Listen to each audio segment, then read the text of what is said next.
Michael, let me ask you, what have you eaten today? Let's see. I had a whole wheat English muffin that was 100% sourdough that I had made earlier in the week from scratch. Some wonderful organic butter on top of that. A farm fresh egg from our local CSA, which are, and I've shopped, as a professional chef, I've shopped for eggs. These are the most delicious eggs I've ever eaten. And my guy who raises them, I got to tell this story real quick. He's phenomenal because he's obsessed with his chickens. So he raises all the vegetables and he's got them in these fields, but he's got like this gypsy caravan for his chickens. And they live inside this thing that has the wheels. So he rotates them around, the fields and things. So they're never eating the same thing. So a lot of times people say, oh, it's cage free, but they're still packed in and they're fed feed. They're just not literally in a cage, but sometimes they're more crowded in a cage. This is like beyond free range. This is like free. It's like the traveling Wilburys of chickens. They're in their caravan. They're cruising from pasture to pasture. So that's what I've had today. Oh, that sounds good. When you were just talking about the chickens and the way that they're treated, it reminded me of it. Is it the Wagyu beef or the Kobe beef where they get massages and they get to drink beer? Yeah, so that's Kobe, because they're raised in Kobe, Japan, and that is specifically part of their process. The breed of Kobe is Wagyu, which has been exported from Japan. They raise a lot of it, and they do a really good job. Like in Australia, we actually have some Wagyu beef up here in Montana that's raised, very open, grass finished, etc. But folks should be very careful about that label because a lot of places will raise Wagyu beef Mm-hmm. and buy it, which is very good. But then they'll tell you that it's Kobe beef, which is exponentially more expensive. And I was reading somewhere where somebody had looked and they said, they're when they're selling these Kobe beef hamburgers, I guarantee you to the like 99% that it's actually not Kobe beef. That's way too expensive to use in a hamburger. It's probably some form of Wagyu beef. So that's just a good shopping tip for folks to know. So, do you think that there's a lot of misinformation going on as far as labeling is concerned in the big food world? Oh, absolutely. I gave a whole presentation on that. One of the big areas, and in the course we teach at the university, when we get to our section about, we have a whole third of our course is devoted into how to properly source. Because we call it the art of sorcery. It's the Hogwarts part of our program where you become a sorcering wizard. And when we're talking about seafood, great mislabeling occurs there, especially when people go into restaurants and they're looking, for sushi. A lot of times, if you don't have a discerning palate, what is cut and put on that plate and you're charged top dollar for is not what you're getting. One of the most common, for example, is red snapper. You'll see red snapper on a menu. A lot of times it's not red snapper. That's one of the most often substituted fishes. So obviously they replace that with something that's a little bit less expensive. In terms of some of the food labeling, I gave a talk this summer at a trade group. I was a keynote speaker, and it wasn't really popular because I didn't realize it at the time. But the example I was using was General Mills, a General Mills product, which happened to be one of the major sponsors for the entire conference. So there I was as a keynote speaker up there saying, "Hey guys," and I realized that as soon as I put the slide up, and I had it was a cereal package, and I heard this ooh from the audience, and I realized later on that what they'd seen was that it was produced by General Mills. But to give an example, this stuff was really being advertised as uber healthy, and I'll share with you. It's Fiber One, and you could look at it, and I was like look at the picture of this food on this label. Clearly, they're not advertising it because it's so tempting on the box cover that you're going to want to eat it. I mean, it looked like little pieces of twigs in a bowl. It was totally unappetizing. So clearly, when you label something Fiber One, the food isn't very appealing visually. Unlike the wine and cheese you've got in the background, you're selling it based on a health claim, right? People are buying that type of product because they think it's healthy. Well, it turns out that the fiber in fiber one, for example, is made with something called carboxymethylcellulose, which is manufactured from leftover pieces of wood and cotton, particularly wood chips. So, unless you're a beaver, it's not particularly good for humans to consume that. And in fact, that product, carboxymethylcellulose, has been shown recently, which was why it was the focus of that part of my talk, to destroy our natural gut microbiome. So to Hmm. affect it in a way that leads to inflammation and which is associated with obesity, diabetes, etc. So somebody picking that up saying, "Oh, no cholesterol, lots of fiber. This has to be great and healthy for me," is actually consuming an ultra processed product that's detrimental to their health.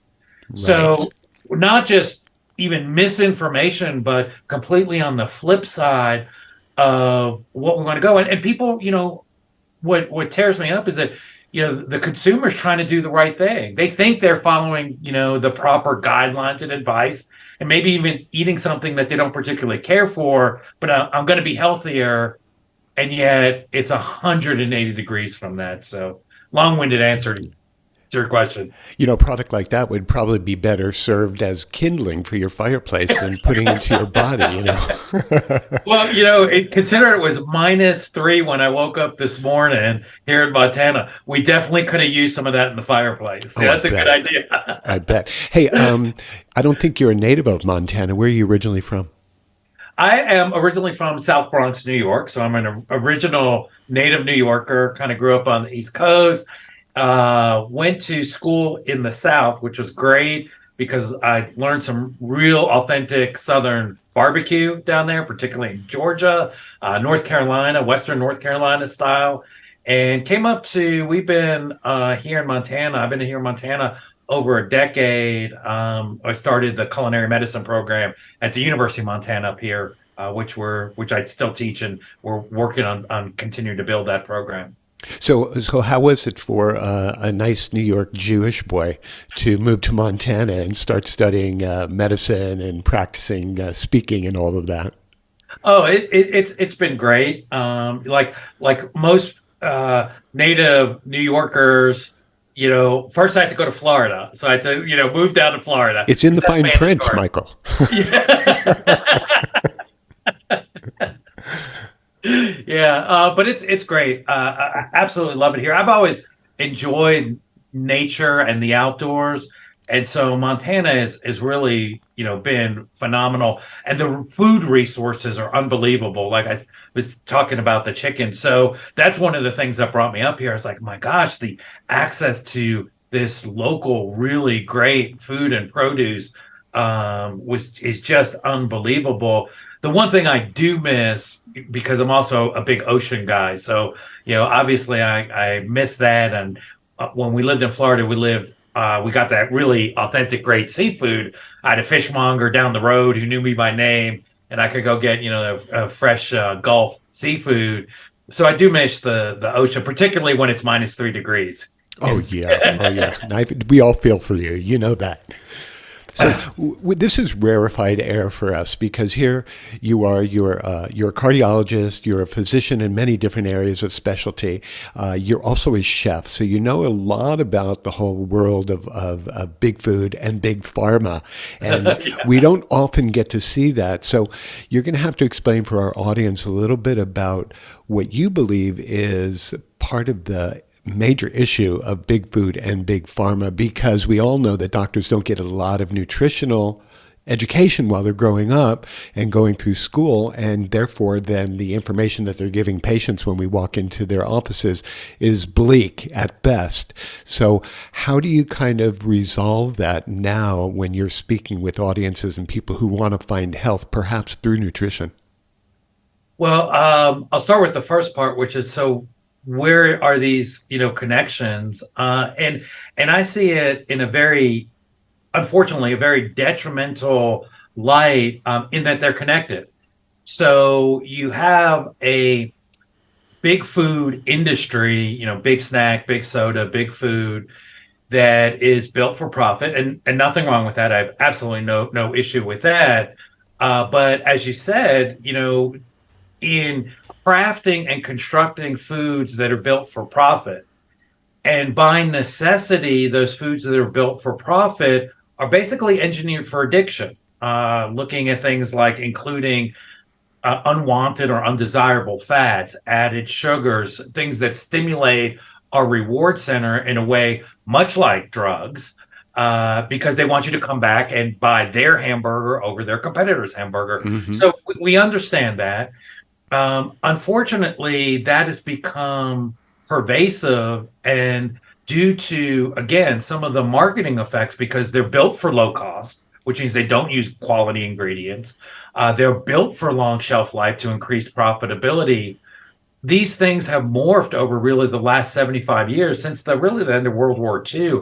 We've seen this sort of exponential increase to the point where now these ultra processed foods, which as we teach in our course, we have a specific definition for. So we don't just kind of throw that around loosely. And I make a point of that because you'll hear people who are talking for the big food industry say, well, we have to have processed foods. And, when you make flour, you're processing a food.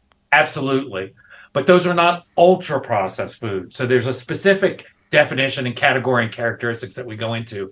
And it's these ultra processed foods that now make up, 60, almost 70% of the average American's diet. And therein lies the trouble. Hmm. And so you have this massive industry that's run on an international conglomerate level, pushing these foods to the point where, when we look at emerging economies, we find that that's where they're stepping in, because now, third world countries, there's discretionary income. Boom, we're in there pushing these ultra processed products. And sure enough, then you start to see what we call the diseases of civilization, or the Hmm. chronic disabilities of disease, obesity, type 2 diabetes, heart disease, inflammatory bowel disease, becoming much more and more prevalent.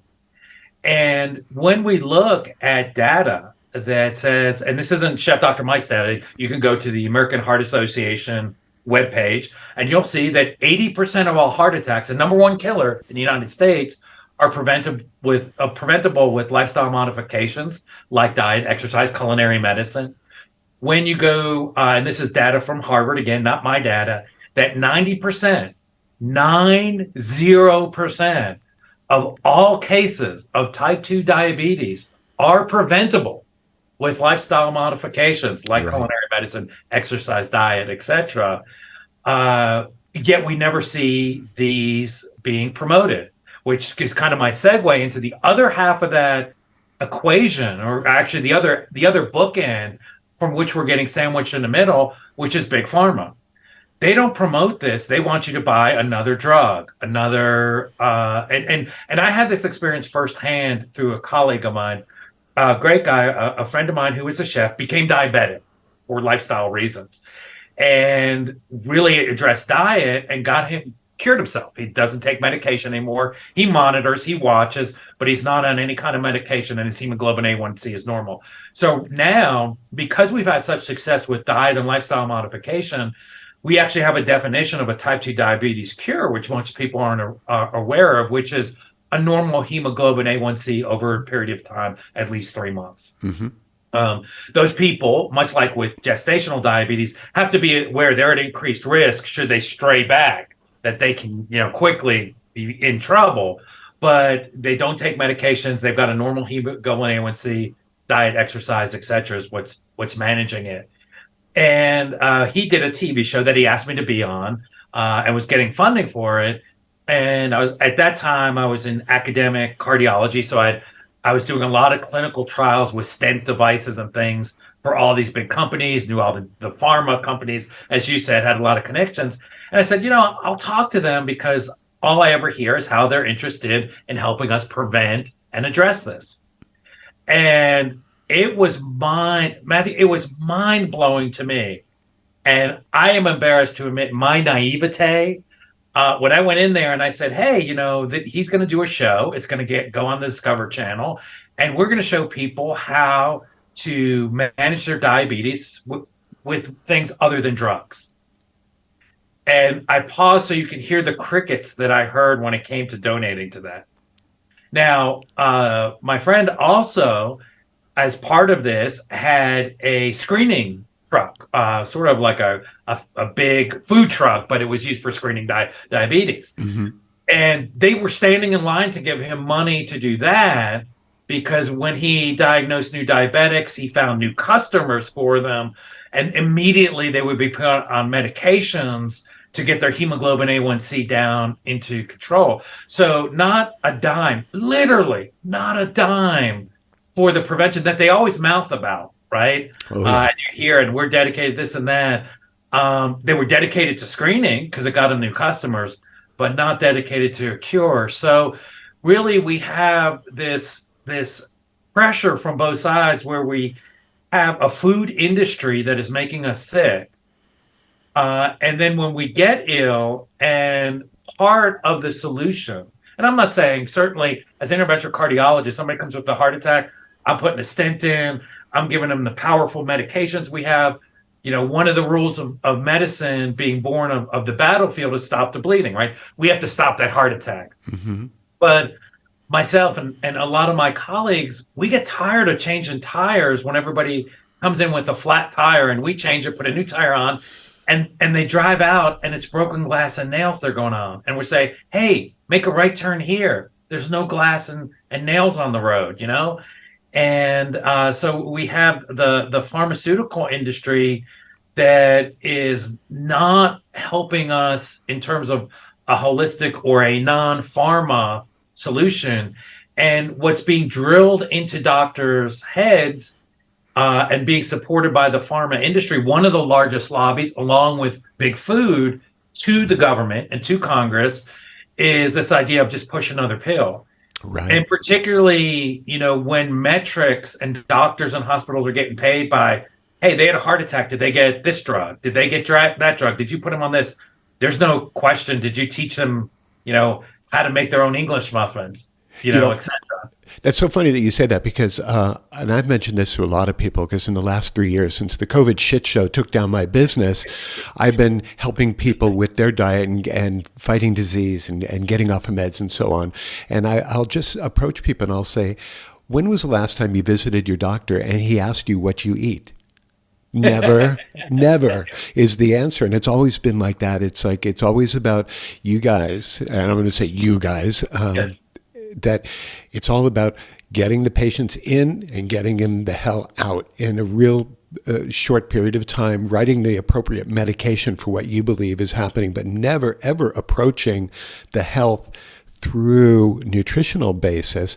For instance, if you take me for an example, some years back, I was 100 pounds heavier than I am now, and I was on half a dozen medications, and I had type 2. And I just got sick and tired of being sick and tired, and I took it under my own care because I think I know a lot more than many of the big corps and many of the big universities who are doing studies. I mean, when Harvard does a study, I don't believe them because they're Harvard. And when Tufts University tells me that Honey Nut Cheerios is one of the healthiest things you can be eating for your heart, I think to myself, there's so much BS going on here that you have to really take it onto yourself and learn this whole thing. So really what I did for myself, and I want to hear what your response is on this, is that I went into the land of keto, which really, I hesitate to use that word, but I reduced my carbohydrates significantly, and I started doing intermittent fasting. And you know what? Here I am all these years later, 100 pounds less in my weight. I'm on no medications. I have no type 2. I feel better than ever, clearer than ever. I'm much more together, much stronger and happier. And that's all I have to say based on the fact that I'm doing the intermittent, low carbs. I ferment my own foods at home. I'm doing all the things that are right, but that is not shared with us by universities and physicians and so on. Well, I agree. And first of all, I'd say, nobody knows more about their own health and their own body than the individual. And one of the differences in our culinary medicine approach is to put the individual at the center of the table. It's their table. We're a guest. at their table.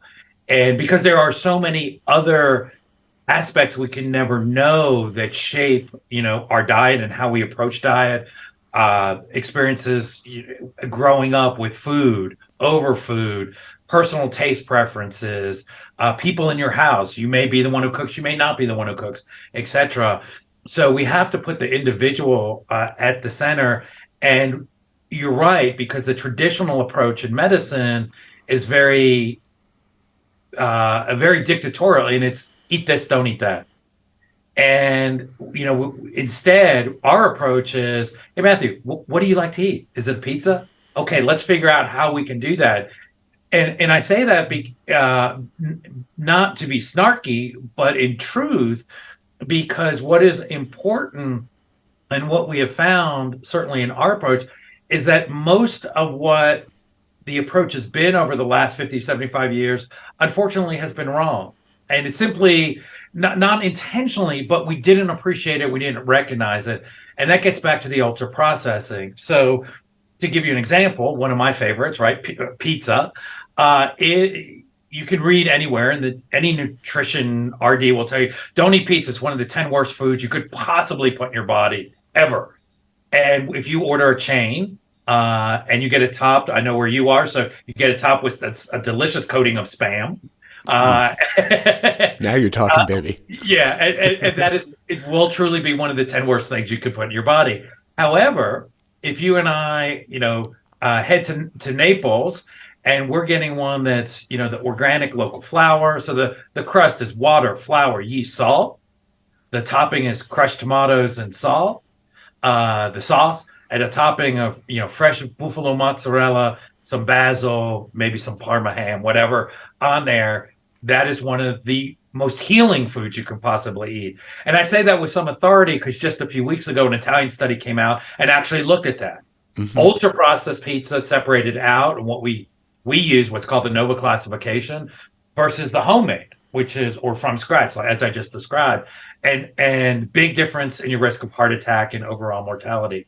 So that approach of understanding the effects of ultra processing these foods for profit, if you will, has been unrecognized for decades. So we have this momentum, this guideline, and certainly a push, because most people are unaware how much funding Big Food does for those nutritional publications that come out. And so there's influence in the background. There's a lack of knowledge. I mean, just a few years ago, I gave a speech, a talk at a college that trains dietitians. And it was during the COVID shit show, as you mentioned. So you can see the little, comes in on the chats. And the dietitian students text me, on the chat of Zoom, what is an ultra processed food? And this is a person who's going out to advise. So, yeah, a lot of issues there. Your approach, and one of my good friends is Sean Wells, who is an incredible nutritionist, and Sean is one of the leading worldwide experts in keto. And I used to do a radio show with Sean. We were both guests, and we have this very common understanding, because Sean would tell me, he's like, I'm a keto guy. I was like, of course, you're one of the world experts. He said, but people don't really, it's very difficult to stay on for a lifetime. And he said, and I certainly see it's very effective, especially in the strategy which you do, which is intermittent fasting, which I totally agree with. And we could get into that in a minute. Great. But what you see with the keto approach is that you're taking out the ultra processed food. That's what's really eliminated, which is the breads, the rolls, the sweets, those sorts of things. In fact, in a study I just analyzed to share with our students over the weekend, this study used data from what's called the PURE trial, which is one of the largest observational cohorts ever done in the history of nutritional studies. So 21 countries around the world, over 100, I think over 130,000 people. And where most people say, oh, yeah, so if you're eating ultra processed food, it's that bag of chips, it's the candy bar, it's the drive-through burger. They said overall, and in every single country, the number one source of ultra processed foods was sweeties, cakes, pastries, and bread. So when you take that out, which I basically is becomes almost a keto approach, you eliminated those. So Sean and I would have this back and forth where, for people that needed, particularly lose weight as a strategy, jump on keto, combine it intermittent fasting, get where you are. And then what we offer in terms of our culinary medicine approach is really that more sustainable diet for the rest of your life, which is all about eating what you want to eat that makes you happy in a way that makes you happy and with whom it makes you happy. I love that approach, but I'm also somebody who understands. Have you heard the acronym SAD for Standard American Diet, the SAD Oh yeah. diet? So when people take a look at that and they say, there's nothing wrong with these oranges are organically grown and I'm going to have a glass of orange juice. So that's the equivalent of about 10 oranges squeezed. That kind of a sugar bomb can in any way be healthy for people, no matter how good those oranges are to begin with, right? Yeah, and a lot of what's labeled as organic again is to go back to your earlier point, is this misdirection. So if something says organic on the label, and it doesn't say like 100% or it's a produced product, let's say, made from several things, only 75% of that even has to contain organic components. So 25% of it can be totally ultra processed garbage. But if it's 75% organic, the government allows them to put organic on the label. And as you just highlighted, right, one of the big things are these organic energy bars, right? It's totally ultra processed stuff that is not good for you. Yet it says organic on the label, and people are like, oh, this so-and-so's energy bar, I'll have that, and this will be a good replacement for lunch. And they're eating the worst thing. Somebody I work with who is a professional cyclist had been taking our course, and he said, Mike, I'm really angry at you. And I was like, okay, why is that? He said, because after we covered this stuff about ultra processed food, I had to throw out about 12 boxes of energy bars that I had in my pantry because that's what, I was living on. And I would take, as my cycling, go-to snack. And now I realize that that's not good for me at all. Right, So, and those things are expensive. You don't want to have to throw that away. well, they are. Yeah. Yeah. And that's another great point is that, again, some of these things that are labeled that organic, that are not necessarily great for us, are totally ultra processed. One of the things we teach, in our kind of practical medicine, culinary medicine approach is like, how do we recognize these things as you pointed out with the packaging, et cetera. And there are a couple of danger zones in the supermarket where over 90% of the things that fit in this supermarket category are ultra processed foods. Mm-hmm. One of those categories is vegetarian foods. So people don't realize how ultra processed they are, particularly now that they're looking at things like plant-based meats or your plant-based sausage that's meant to taste like an animal. So all sorts of those types of things and a lot of those foods. So people buy vegetarian thinking, oh, I'm doing a good thing for the planet, I'm doing a good thing for the environment, I'm doing a good thing for me. They do it with all the right reasons, but they're eating one of the worst foods they could possibly consume because it's ultra processed. Right. And in many ways, monocrop agriculture is a big problem in the environment as well, which they're often not made aware of on the other side of that. Yeah, a lot of those ultra processed products, I can understand the morality and the ethics side of someone wanting to go to a vegan diet or so on, but to be able to then choose things that are off the shelf that are being designed to sit on a shelf, it can't be good. And that is the essence of what ultra processing is. Absolutely. And in culinary medicine, one of the things that we look for, and you and I were talking about it, earlier, is it's not a linear approach. So the traditional nutrient-centric approach is very linear and very focused, right? So that we're drilling down to the magnesium and how the percent carbs, etc. But let's face it, you and I eat food. It's about real food. We don't eat a percentage of macronutrients. We eat food.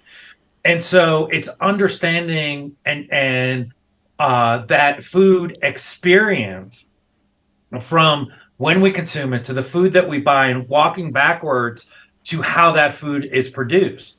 And it needs to be produced in a responsible, sustainable way. And for anyone that thinks vegan plant food is the answer, I challenge them to go sit at a monocrop agriculture spot. And I've been to them on Hawaii when we Yeah. visited.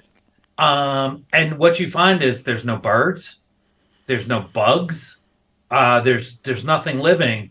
Uh, so you think how much death you're growing these plants that wouldn't exist in the soil without all these additives being pumped in. I read an interesting study that had to do specifically with Hawaii because they were talking about the runoffs from the agriculture, the Uh-huh. plant-based agriculture, into and around local schools and causing issues because of the chemical Oh, yeah. contamination. And what they said is if they applied the native Hawaiian method of agriculture, you guys could feed 3 times the current island population. Right, So the right. idea that regenerative type agriculture can't feed us because it doesn't provide enough food is simply not true. They've done this extensive work in this in Brazil and shown that you can get near yields. I talked to some of our wheat farmers who I know in the Dakotas over here who switched over to regenerative agriculture. And there is a lag. They said the first several years you will not get the production Hmm. because you have to basically your soil has been poisoned and you have to get the soil back to being healthy. And that takes, they said, about 5 years. So, but after 5 years, they said the yields that they are getting are not only equivalent to what they got when they used commercial products, but can be more profitable for the farmer because they no longer have to buy GMO products that are resistant to the herbicides. So again, this is something that big agriculture, something we hadn't talked about, is not really enthusiastic about. They don't want to see this supported because it's in direct opposition to their business plan.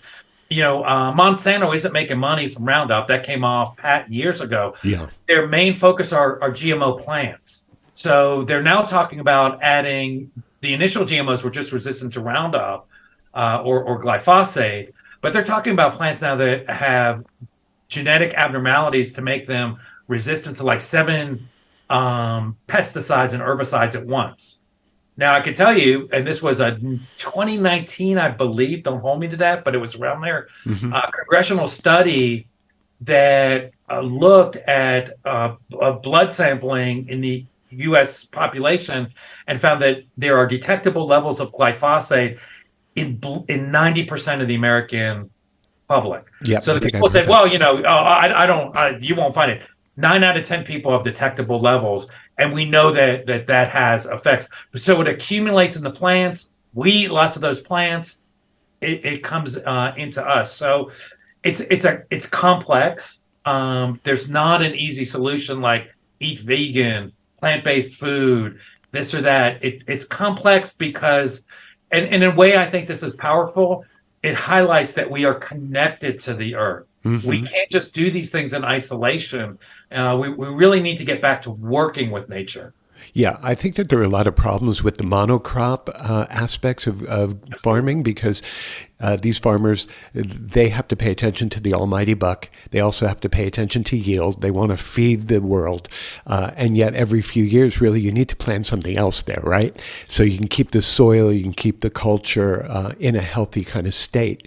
But that's not happening. A lot of these people just keep growing soybeans or just keep growing wheat. So there's so many different issues that we need to tackle and address here. Yeah, absolutely. And it's fascinating to me to be in the state that I'm in because at the university I have the opportunity to cross pollinate, excuse me, with other professors and in speaking with some of we have a lot of forests here, a lot of pine, and so I was speaking with a professor who studies pine beetles, and what was interesting to me was what she was telling me how the forest is this incredibly complex ecosystem where the pine trees who are infected will signal both by root and sending things out and by air to communicate to other pine trees and other trees. And then how this forest ecosystem works, particularly within the first, several inches of the soil, so that trees are dependent on communication and interaction with fungi. Now, that might not seem like a big deal, but it's a huge deal because you actually have two different species, right? You have fungi and you have plants that are trading. So plants will send down products of photosynthesis to the roots to exchange that glucose and other products, photosynthesis products, with the fungi, who then exchange with them minerals and other things that the plants need. And if we stop and think about that for a minute, wow, that's not this tree in isolation just pulling everything it needs in and of itself. So there's this vast communication network that goes on. We have the same thing going on inside ourselves with our gut bacteria. And everything that we take in is affecting them. And that in turn is affecting us. And even to the degree that it can infect our moods. I'll give you the Space Invaders, update which was really fascinating. So a study, and this was actually done in mice, showed that the level of exercise endurance, which you think, right, it's all us and we're humans, it's all our mental dig down, is affected by the type of bacteria we have in our gut. So if you get the right type of bacteria in your gut, they secrete something during your exercise that is communicated via the vagal nervous plexus to your brain, which causes your brain to secrete something that prevents dopamine from being broken down. Dopamine is our reward center and is responsible for what we call the runner's high. So what they demonstrated is in mice with sick bacteria, they couldn't exercise very long or very efficiently because they didn't have the bacteria, versus the mice that were fed certain things and had these good bacteria got on this positive feedback cycle where they could exercise longer because of the bacteria in the gut, which brings us back to saying, like, who's zooming who?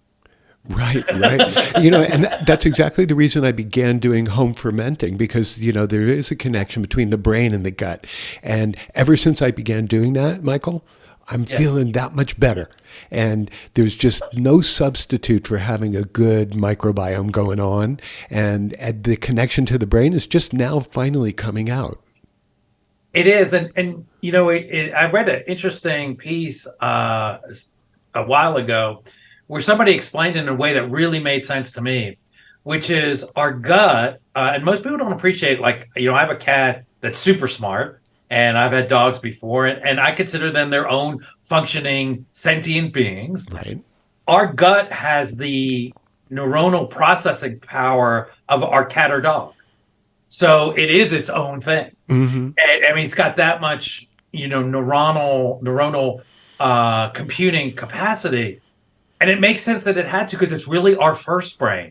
So when we're little single-celled or multi-celled organisms, the most important thing we could do is find food. So this brain down here is all about that. And it's almost like this second brain was built to support getting, food to that first brain. Right, which is, right. All about it. And so, and you're so right, because again, I can remember back in the dark ages of my medical school education, because I go that far back, that, back when the earth was cooling. Yes, exactly. We were talking about, we would see live stegosaurus with their, hindbrain. Right. There's Michael. And there's me in the picture. Right. They told us that bacteria were nothing more than they happened to live there because we would eat stuff that we couldn't digest, and they got a free lunch. And that's all they did. And we know now they're essentially another organ. And we were told that, the brain dictates to the gut what to do. It's kind of a top-down communication, one way. And now we know, it's more like, the Florida freeway at rush hour, where it's just packed with traffic going back and forth in all directions. Right, consisting primarily of people from New York who moved down there. So there's a tie-in there somewhere. Absolutely. Yeah. So, the other day I was reading something or watched a YouTube, and they were talking about climate change, and they were talking about how that's affecting crops. And they were talking about something that's very near and dear to me, champagne. And the champagne grapes that are growing in France are having to move northbound because of the climate change that's taking place. And in the not too distant future, champagne grapes are going to be growing in the southeast of England instead of in the northwest of France. And that all has to do with the climate change. And so, what do you make of that kind of a thing? And how can you assert yourself to be able to try to help change that when it comes to food output? Well, a couple of things. One is I think, to keep that in perspective. So that actually already happened in the period of the Vikings. So around 700 AD, for about 1,000 years, there was not 1,000, several hundred years. There was a global warming, and it was called the little warming.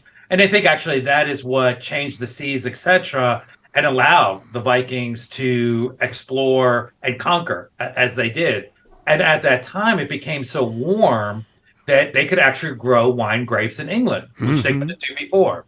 And it changed in important ways, because the ability to grow wheat moved up as well. So Scotland, Ireland, particularly Scotland, for example, you see historically a lot of oats, because they can grow oats and barley, because they can grow where wheat cannot, because wheat requires it to be a little bit warmer. Right. And in fact, the whole Viking settlements initially in Greenland was because of global warming. And so you see this flux, because obviously it cooled back off. One of the best books and objective viewpoints on global warming I've read was written by a paleontologist. And the reason being that he had this perspective of not, 60 years from 1960 to now, or whatever, but he had the perspective of millions of years, and said, look, here's these spikes and et cetera, et cetera. And so there's no doubt, as he came to a conclusion, which made sense. He said, there's no doubt that we are warming. But that's normal. And that's, as we see in the history, that's what the earth does. It's warmed, it's cooled, it's warmed, it's cooled, etc. Right. The question is, are we contributing to it? If so, to what extent are we impacting it? And then really, instead of blaming and arguing about it, what can we do to cut that down? Because that makes sense regardless of whether you think we're in global warming or you're going to argue against it. Certainly taking a tact of, hey, let's reduce what we can do, makes sense. And where we can do that, from food perspectives, again, comes into an aspect that we cover in culinary medicine. We call it our zero waste kitchen approach. So to get back to what you were alluding to, right, we look to things that are raised sustainably. And by that, I mean, preferably in a regenerative agriculture model.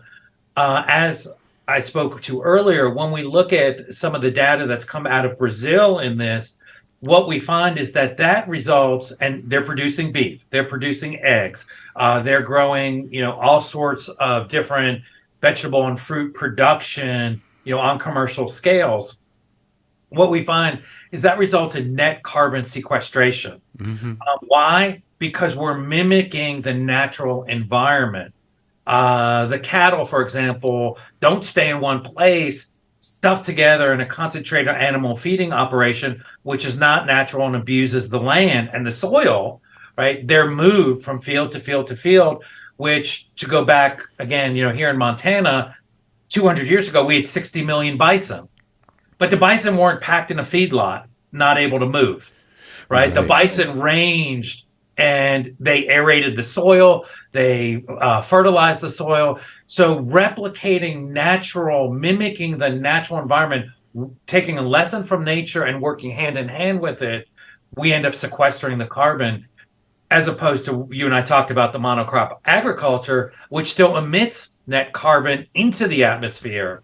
So it's not a panacea. It's sort of maybe, and there's a lot of debate about this, because a lot of the data out there saying, well, it takes this much to produce a steak versus, raise an ear of corn. You're ignoring nutrient density. So one cow feeds 1,000 people, right? That's a lot of ears of corn. Yeah, you bet. to do that.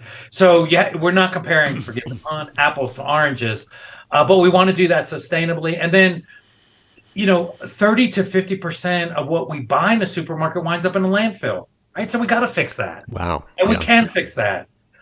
Just a lot of things, and we can do it in a way that improves our health. So today I was sharing with someone earlier, right? If you cook with herbs, so you have rosemary, just as an example, and we're using it, we're taking the rosemary leaves off. You get that little woody skewer left, Hmm.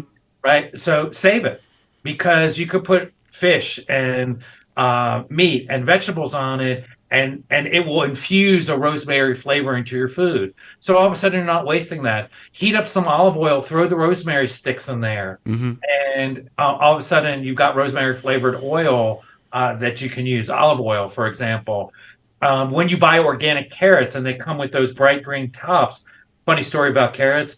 Carrots, as we ate them in ancient classical times, people threw away the roots. They actually ate the carrot greens. Oh, no Uh, kidding.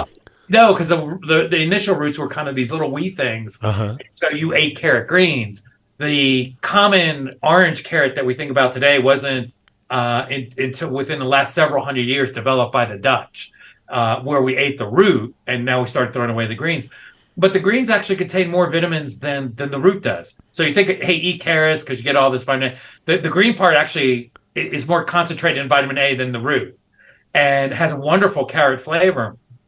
So, again, pulling out the chefy stuff because when I Right. ran a kitchen, you can't waste food. You use everything because that's your bit one of your big, you know, differentiators between a profitable restaurant and shuttering the doors is kitchen waste. So Oh, you yeah. learn, right? So you take those greens, blanch them, and you can make a wonderful pesto that you can spread on breads and dips and things like that. And so, you're buying a more expensive product, an organic vegetable, to get that benefit. When we buy organic carrots, the vitality of that orange hue that you see really does correlate to the nutrition level. Hmm. When you buy conventional, maybe not, because they can spray it with orange dye. Oh, yeah. So we buy that, we get these bright, but we save those greens and we can do pesto. When you peel that carrot, put it in a Tupperware with what we call the trim, the tops and the tails of the vegetables. And then on a Sunday, throw all the things that you've accumulated all week into a big pot with some leftover bones, and you've got a bone broth because that's how we make restaurant stock. Right. Set it on the simmer for 4 minutes, skim it off, and you've got this bone broth that the celebrity bone broth, Matthew, no, not a word of a lie. I priced it for $15 a quart. Wow. Now, what I just described would cost you maybe 5 cents because it's essentially all the stuff you would have thrown away. We're in the wrong business, Michael. we definitely are, man. If I'd be selling stock at $15 a quart, and to your earlier point, you don't even know that you're getting bone broth Hmm. because according to the government, there's no difference between bone broth, stock, and just a regular broth, which may not contain any bits of bone at all. And the healing aspects of the bone broth that people tout, and they have all these regimens, really has to do with a lot of the collagens and other things that come out of those bones that are being just simmered for hours and hours to extract those minerals and the collagen content, etc. And when you buy it in a box, just because it says bone broth, again, because of the labeling laws, it may not be bone broth. It may not be stock. It may not contain any bones. Yeah, I think the labeling laws are tragic because I guess broth doesn't have to have bones in it, and stock does, and Technically, yeah. right, technically. But who is enforcing that? Who's the oversight? And those are the things that worry an average typical consumer. Plus, What's interesting here yeah. is, to your point, there is no oversight because according to the government, I've actually looked this up Hmm. because I did a webinar on this because I was teaching people how to make their own. The government says, as far as we're concerned, broth, stock, bone broth is all the same things. Oh, We there's don't no care. distinction. There's no distinguish. It's advertising. So that's why I say when you buy something labeled bone broth, the government, nobody's going to get in trouble if they're selling you something that contains no bone, Wow. because the government specifically says we don't care. It's all the same to us. See, everything is different in every country. Of course, they have Yes, yes. these different rules related to languaging and labeling and so on, like that. But that's mind blowing to hear that what you just said about that. There's no distinguishing between a broth and a stock. And for us as Right. chefs Yeah. and people who Yeah. have culinary background, there's a definite difference. There's a huge thing, right? It always cracks me up when people say, "Well, I'm using a vegetable stock," and it's like, well, not really, because if it's just vegetables, there's no bones in it. Right, So right. yeah, so you may be using a vegetable nage, or a fume, or something like that, but it's not really a stock per se. And that is important, because the benefits of all these people who are paying this money for bone broth is that, as you said, you need to have a real stock Oh to get yeah. that. Oh yeah. So please give us your definition of culinary medicine, because that's fairly new on the horizon. And I know that you've been practicing that for a while, but let our listeners know exactly what that is. So the 50-cent version, right? So we teach it at the university, which means, when I was proposing this, we had to get it approved by faculty senate, which means it has to sound really fancy and be very specific. So we say, it is a multidisciplinary, evidence-based, approach to selecting ingredients and techniques used in preparing foodstuffs with the goal of achieving and maintaining health and wellness. Hmm. That is a word salad, a 50-cent word salad You there. bet. In practicality, what it's all about, Matthew, it's all about you, right? We focus on the individual's relationship to food. And we hone in on that word relationship, and we examine that relationship through the individual food experiences. So every time we sit down to eat, it's a food experience. Whether we dine alone, like Lucellis, or we, sit down at a Super Bowl party with all our friends. And as human beings, we must eat to live. And so it's a non-negotiable basic that everyone has food experiences. And what is the relationship that comes out of that food experience? That's what we want to examine, rectify. If we need to, tear it down, reestablish, reconnect, and reforge, so that it becomes one that is positive and healing for the Hmm. individual. And what the great thing is that when we find that and we do that for the individual, it turns out that it's better for us as a society, both in terms of things like public health and public health burdens, but also in terms of the environment, as you and I have alluded to in speaking here. So, the simple take home focus of culinary medicine, it's all about your individual relationship with food. Hmm. The next time we have you on, I want to talk. I want to talk about the things that we're all aware of right now about the killing of sentient beings to be able to feed the world, and the pressures that are put on the producers of food, and the fact that you and I love a good steak or a good chicken or whatever might be getting farmed in that kind of factory mode. And do you think that there's going to be some time down the line, 10 years, 20 years, when we just say to ourselves, morally, ethically, we just can't handle doing this anymore? And I'm nowhere close to a vegan or vegetarian, but still, those concerns are heavy in my heart and high in my brain. Yeah, I will not purchase anything that's uh, industrially mass produced. That's a CAFO, concentrated animal feeding organization. Hmm. So I will do with less meat, or less a steak less often, or a smaller portion, to ascertain that animal that gave its life for me. Because when we eat, something living died so that we can eat, whether it be a plant, an animal, or fungi. And as we can talk in that hour, it's disturbing how we're learning that plants may have a form of sentience Right. that's just different to us. Hmm. And so, I spent some time in my youth. I spent 3 weeks at a Buddhist monetary temple in Japan, where, and in speaking with as best I could with my broken Japanese and their even more broken English, about these types of things, which, formulated had a huge impact to me and formulated my approach Oh to yeah. this day. It's interesting. They're like, if we didn't have to eat anything, we wouldn't, was sort of their take. But it's like, but we must. And so that's why we take this approach that we do.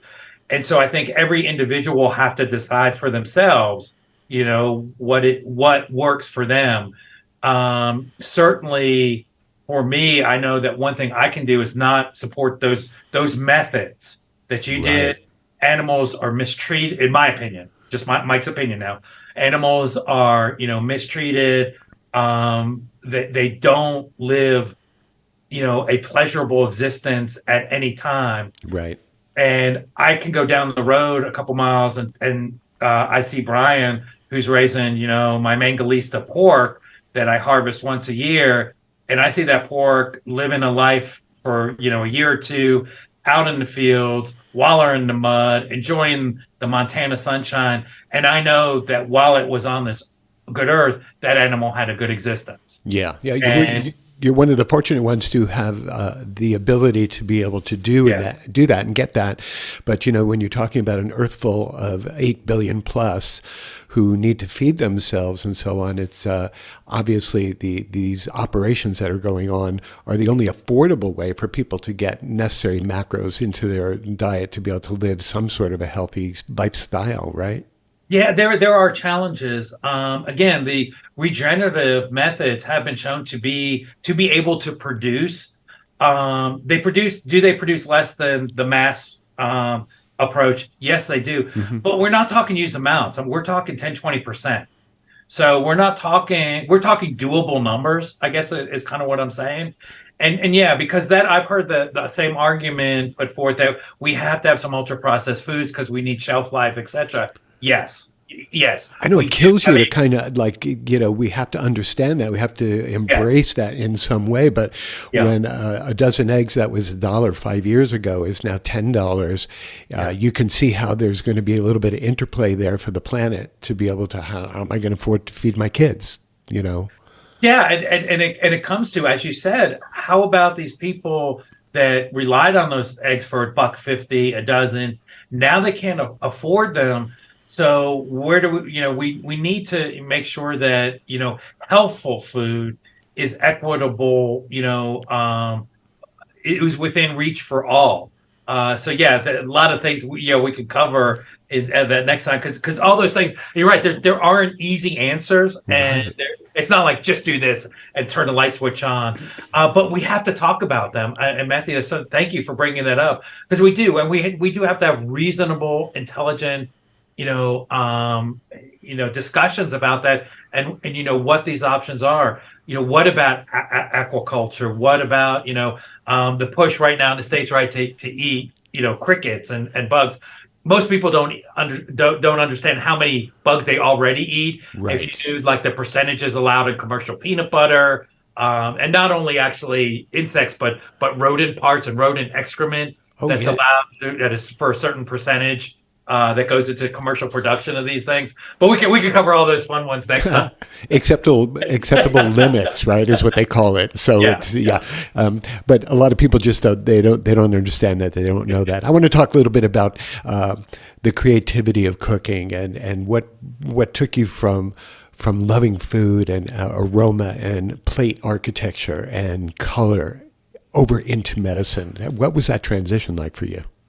um, it's a duality that I've always appreciated. And as you and I were speaking, earlier, it's not a linear relationship; it's a circular relationship. So to put it in food terms, it's an Eastern approach to flavor. So when you sit down, and when I alluded to that in my youth, I was over in Japan studying martial arts and spent some time in the monastery. The flavors over there, you get sweet, savory, salty, all at once, in a meal, in a Hmm. bite. Whereas a Western, and I was trained in a classical kind of French brigade system. So you start with the salad, and you go very savory, and you have a sweet. dessert Hmm. at the end. You have a sweetie at the end. So a very linear progression to the meal. And so for me, um, there is an art to the food, the creativity, all the things that you mentioned, but there's also a hard science to it, right? There's learning the science of what happens when we do these things to foods, heat, salt, fat, acid, umami, Hmm. etc., and the combination. So I'm a big I was a big sourdough guy before COVID. I just want to make that clear. Uh, Okay, you're excused. Thank you. But the science that goes into all that, so that influences my cooking in the same way. There's a hard science for pharmacology, cardiovascular hemodynamics, etc., coronary atherosclerosis, but there's also an art to medicine, Hmm. because you always, at the end of the day, it's an individual. And what's helped me in terms of culinary medicine is we get these big studies, as you said, which is a very narrow patient population, because when you do studies on people, that's how you have to define it. But then you have to extrapolate that data. How does this fit for this person? And there's an art to that, and an art in terms of coronary angioplasty, because there's technique involved in delivering a stent to a lesion, and etc. And so it was this combination of passions, both in food and in medicine, and interventional cardiology, that harken back to one of my foundational things, which is the martial arts. Hmm. And so when I was over in Japan studying that, and I picked that up as a teenager and have continued with that, there were mental aspects, creative aspects, but a hard science of, you can only break the human body so many ways. Our joints bend a certain way, and etc. But yet you couldn't prepare for every eventuality. So there's a creativity and expression, that when you engage in something, it comes from here. We know the science in our headspace, but the execution comes from the heart space, if that makes any sense at all. Yeah, it sure does. So when you're in the kitchen, you're absolutely in your Zen place. Are you ever able to locate that Zen place in your medicine, or is it just a different kind of connection that has to take place? Um, when I do a acute, I can be when I'm doing sort of analytical, like I'm reviewing studies and things. I can kind of get in the zone, and when I write about it, it can be very zen. In the moment, in the heat of battle, if you will, when, because I get called in, it's an acute heart attack, and we're doing this and that.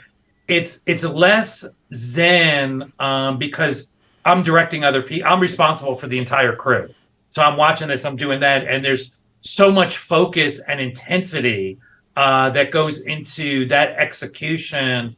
Um, it is zen in the same way that when I would run a very busy food service, it's zen. It's the same. It's the pressure, and you're in sync with the pressure, and you're moving. Hmm. So it's zen in under pressure, which is very different than, I think most people think, like, I'm calm, I'm relaxed, Right, right. I'm at peace with the universe. No, you're in a zen place, but man, it's head down, arse up, sort of zen. And so yeah, and that again harkens back to martial arts, where you would practice this drill, and something unexpected would come, and you would do XYZ, and people are like, oh, can you do that? And again, and you're like, no, because I have no idea what I just did. Right, And my right. wife gets incredibly frustrated. She's like, oh, this is delicious. Did you write this down? I'm like, no, it was just in the moment. I have no idea It what I happened. had. Right, right. And in medicine, you definitely have to know what you're doing, right? You got to document. So little different, but Yeah, it's no. I think we came up with something new here, Matthew. We'll call it pressure zen, or zen under pressure. Exactly. It's not all about like being sleepy and being Yeah, relaxed. It's about being focused and yeah, it's about doing something in the moment, but yeah, without a lot of internal pressure, right? I yeah. think the Buddhists call it wakeful tranquility. So it's being able to, what I think they call that mindfulness nowadays. It's just so funny where they pull from, right? But yeah, what's for dinner tonight? I have made a the equivalent of a cottage pie, which is a shepherd's pie, and instead of the beef, I always get some. We have again. I'm kind of blessed up here. One of my friends supplies us with local grass finished bison. Oh, So nice. yeah, so we've got a bison. We've got some potatoes from our local CSA. And again, to our point earlier, well, what else did you? I put all the vegetables that I had that were starting to get a little south in the bin. All those went into the cottage pie. Lots of herbs, lots of seasonings, and then really did a wonderful potato puree, which is something I spend the extra effort for. So Okay. we'll have so we'll have that bison cottage pie for dinner this evening. Do you have a spice of the moment or a rub or a blend of the moment that you've been using a lot of, or that's unusual or different than you have done in the past? Let's see, nothing unusual. I mean, this is embarrassing, but if you walk in, I have like about was it like two shelves that are about 3 feet wide and about a foot and a half deep, loaded with 8-ounce spice jars. So one of our solutions to helping people with the addiction of the SAD or modern Western diet is to start incorporating spices and herbs, because the palate is numbed with this addictive food. It's just Hmm. sugar, salt, fat, right? And so we want to wake them up. So I am almost like a spice fiend, and whenever we travel internationally, I'm all about those local flavors and looking for the subtleties of what are they doing here that they're not doing there. Hmm. Even within a country, one of my good friends is Lebanese, and we think of Lebanese as a singular cuisine. And she's like, no, there are four distinct Lebanese cuisines, even in this tiny country. She's like, at the seaside, they'll make it one way with one set of spices, and in the mountains, they'll do another. That's right. So, I encourage people to use and explore and play with spices if it's too, and make your own blends. Start with something and say, I want a little more heat, and you can add it. Or, oh, hey, that's a little too spicy. I'm going to back off on that. And so, I'll kind of just follow, what I would call flavor profiles. So if I'm, Italian, I'm using oregano, basil, potentially rosemary. If I'm shifting in the Mediterranean to where it's Greek, I'll probably incorporate thyme, a little more Hmm. thyme, in there. Marjoram, one of the only herbs actually named after a city, marjoram. Oh, is that right? Useless Jeopardy information for Well, anyone. I'll take it because that's the kind of stuff that I thrive on. We have lots more to cover, and I hope that you'll come back real soon. We Oh, can do. absolutely. Though, we'll definitely. On my list is to get back to your neck of the woods. I had and explored the cuisine when I was there, and it is an unfinished chapter. So maybe the next one we'll be able to do in studio. Oh, that sounds great. I'd really, really appreciate that. Thank you so much for spending time with me Thank today. you. And I'll put down in the show notes where people can get a hold of you if you'd like that. And Absolutely. a nice little side profile shot of you, whatever. And so thanks once again, Michael. Thank you, Matthew. Looking forward to catching up again, mate. Okay. Bye. I'm going to cut it there. So Okay. thank you so much for being on the Oh, my show. pleasure. Just really Yeah, what a appreciate great it. fun. You had fun? Oh, great time. I love I just like the format you had. Let's have some questions. Let's see where it goes. Let's just have fun and hang out. Yeah, I mean, So this is the kind of thing that we could do over, a couple bottles. And that's exactly what that's exactly what I was saying. It's like next time I'm bringing a glass of wine. oh yeah, oh yeah. What was I going to ask you? Do you think it's kosher for me to be able to offer myself to people to help them fight their type 2, to get off their meds, to help them lose weight? Because I've been doing that now for 3 years, and it seems to be working very effectively and efficiently. And I do tell people I'm not a doctor, I'm not a scientist, but I know a lot more about nutrition and health than many of I think them. I mean that's what people do all over that I've seen, and they say, "Hey, I'm a life coach. I'm a wellness coach. I'm whatever." A lot of them don't have the personal experience and the personal success story that you have. So I'd say, yeah, for sure, do it. And if when fall rolls around, you want to take our class, which is all online. So I have my students that take it, obviously at the university, Yeah. but they take it online, and then we offer it to anyone who wants to take it online. And when you finish, the university gives you a level 1 certification in culinary medicine. Oh, It's an fantastic. intro badge. I would love to be a part of Yeah, that. so like we're already halfway through the spring, and in the summer I update the course with new Okay. material so it's fresh.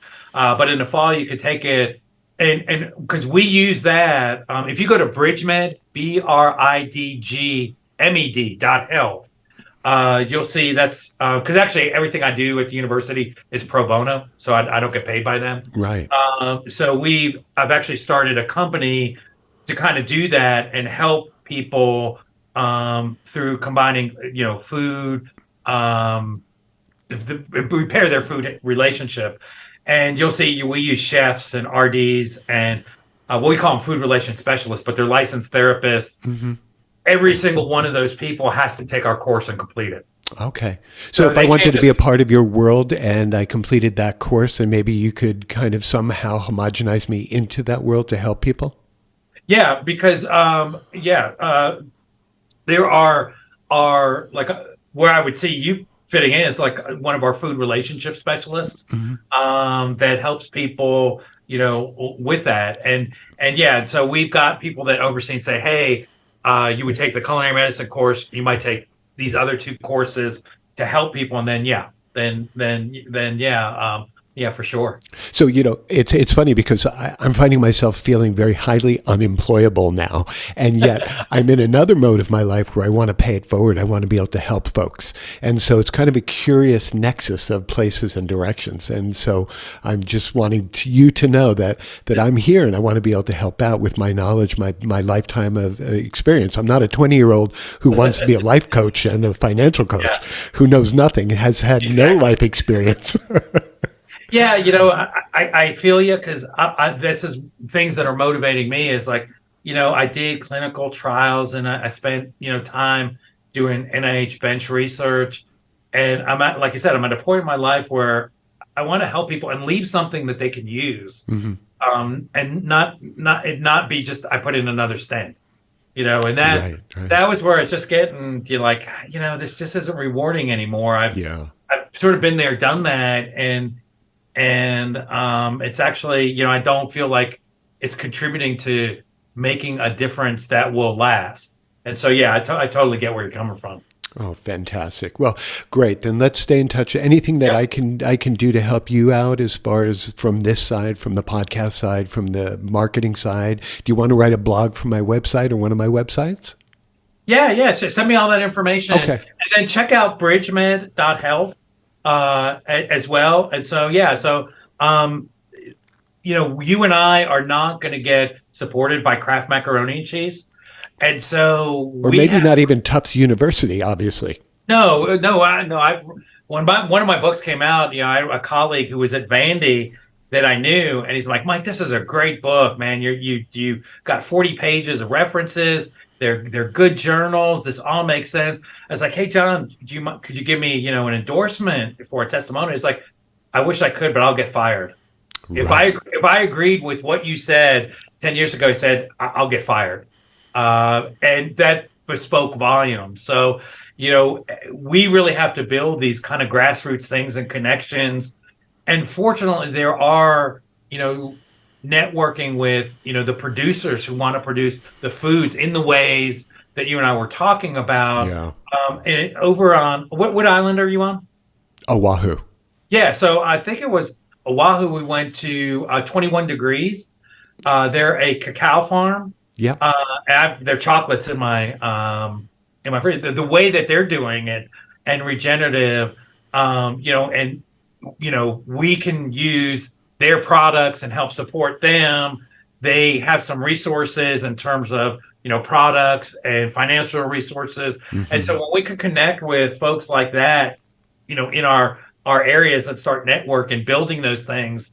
I think I find that's how we have to do it, because we have forces not only that aren't going to support us, but are in many ways juxtaposed against us. Yeah. Yeah. I also want to explore with you next time is like all the crap science out there and all the all the funding that's taking place for studies from recognized universities that's really just basic BS because they're being paid to create or come up with an outcome. And that bothers me big time.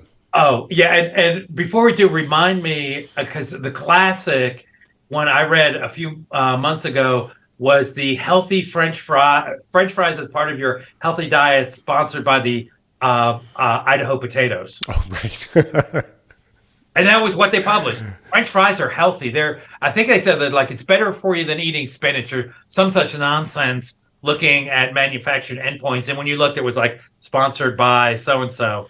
And another one that was sponsored by Cliff Bar just a few weeks ago, saying, well, you have to look at ultra processed foods in a different way, and they're not all bad. And it was sponsored by Cliff Bar because that's the one I was referencing that was Yeah. totally ultra processed. So So yeah, for sure.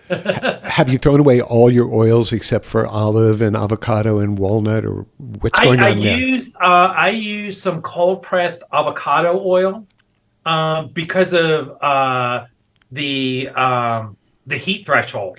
Hmm. So if I'm doing something, I don't do a lot of fried foods, but I will occasionally with champagne make some truffle fries Hmm. because that is a special occasion, meal.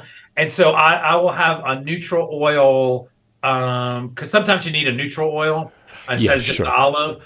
And so I'll do like a cold pressed grapeseed or cold pressed avocado because of the heat threshold. Because those are upwards of 500 degrees that they'll be stable before they start to the smoke point. Super. And olive oil is just so much lower, and then that always has a flavor to it. But I've not used canola oil or general vegetable oil or corn oil in probably decades. Yeah, so So it's interesting that there are people out there who will talk about certain foods like you can't eat saturated fats because it leads to heart disease, but they don't talk about all the things that are orbiting around a steak dinner, the fried potatoes and the bad oils and the salad dressings and all of these other things. No one ever, the cause and correlation points are always so different when people look at it. Well, and it's because we could talk about this. It's because we're ignoring the matrix. So it turns out that the packaging matters, and you can't just look at a saturated fat in isolation because that's not how it works. Hmm. We don't sit down to a bowl of cholesterol, which is why our dietary cholesterol has no impact on what our blood cholesterol level is. Right. And it's what you said, right? An orange is great, but when you manipulate it, even by making it orange juice and freeing, and now the fructose is free fructose for immediate absorption, you totally change the characteristics and the physiologic impacts of that food. So that example you gave is a great, highlights really that the packaging matters. And so in the discussion of nutricentric approach, packaging is totally ignored, what we call the food matrix. And as we know from the movie, it's all about the matrix. Oh yes, of course it is. When I was the food writer for Honolulu Advertiser, which was Hawaii's largest newspaper, I did a thing on Jamba Juice many years ago, and that's when they were touting the health aspects and benefits of drinking a 24-ounce cup of squeezed fruit juice.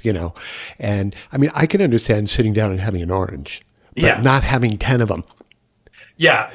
Your body's got to respond in a negative way to that much of an overload of any kind of a sugar, right? Well, and that's why too. I mean, just right. We're not monochromatic eaters, right? We're not a cow that goes out and grazes on grass. Hmm. We're omnivores. Always have been. Always will be. And there are studies out there, for instance, that show it's not even how many plants you eat that gives you a benefit. It's the variety. Right. Right. So it's so all those aspects, are important, and we've taken them away. I think with this sort of very narrow, very focused, nutricentric approach, and unfortunately, that's what's driven things for 50, 75 years. But as you said, now it's been infiltrated by big food, because they realize that they can sit there and say with that Jamba Juice, hey, we could say you're getting 200% of your daily vitamin C requirement, and that becomes a health focus that we can advert, and people are going to say, oh, okay, then it must be healthy. Right, because then you won't need any tomorrow Right? because you have Yeah. 200% today. Yeah, but ignore the negative consequences that you pointed out, which is it's insane in these free fructose sugars. Right. But they're able to advertise, as I was speaking, earlier, with the fiber one, right? No cholesterol. You put that on the cover. Oh, that must mean it's healthy. Or Honey Nut Cheerios that gets a seal of approval from the American Heart Association because they pay a fee to the American Heart Association. How does that even happen, that you can't get good information from the Heart Association or Diabetes Association? That's crazy. Because it's about money. Right. Yeah. So when you make your truffle fries, your famous truffle fries, are you using the molecularly created truffles flavors, or are you using real truffle? When I can, I use real truffle. In a pinch, I'll use a little truffle salt that has the natural stuff in it. Realizing I have that once or twice a year, so I just enjoy it. The New York Times did a great expose some years ago that I've saved, and I could probably send it off to you if you haven't read it. It was about recreating the sensation, the flavor, the aroma of truffle through science, and so it's none of the truffle oil that's being sold out there has truffle in it. Oh yeah, no. And I mean, even some of the natural flavors. So a natural vanilla flavoring, comes from a compound that's found in beaver scent glands. Beaver butt. Yeah, beaver butt. Yeah, love it. Gotta love it. Love good beaver butt.